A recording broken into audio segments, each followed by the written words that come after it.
cosine squared y minus sine squared y equals 1 minus 2 sine squared y.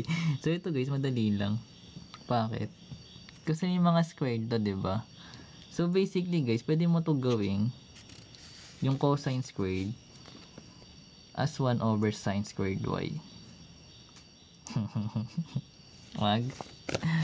So basically guys, itong cosine squared y natin, sa Pythagorean identity natin, sabi natin, yung cosine squared, pwede mo siyang gawing 1 over sine squared. So ito, gagawin mo lang siyang 1 minus sine squared y minus yung sine squared y. So basically guys,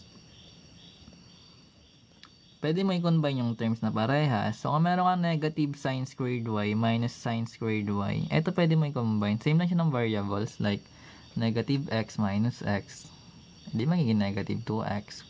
Ito kasi sine y yung nakalagay, sine squared y. So bali, copy mo lang yung 1, then magkakaroon ka ng, i-add mo yung coefficient. So 1 tsaka 1 to, magiging 2 na siya. Then copy mo lang yung sine squared y. So pares na sila. Huwag kayong mag-overthink masyado pag ganito. Mukha lang silang mahirap tingnan. Lapag mo na dito yan.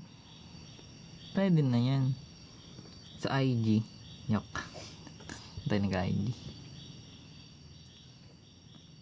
Type mo na yan dito. Pwede na yan. So, number 6, may space pa. So, try natin na guys. So, meron tayong cosecant squared theta. Tan theta. Saan mo ka-engineer? Minus 1 equals tan squared theta. So, ganun pa rin guys. So, meron tayo ditong cosecant squared tsaka tan. Naka-squared pala to.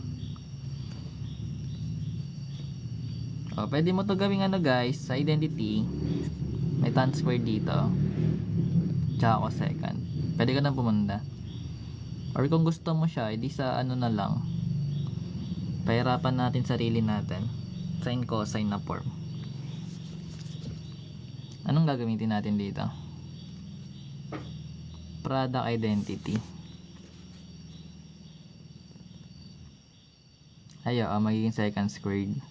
Oo nga, di ba sabi natin guys, pag ito, di ba sabi ko kanina pag ito, magiging sagot yung 1. Dito rin din applicable din yan. Ito, pag magkatabi to, sa dulo pala minultiply mo, sagot niyang gitna. Ito rin, pag minultiply mo, sagot niyang gitna.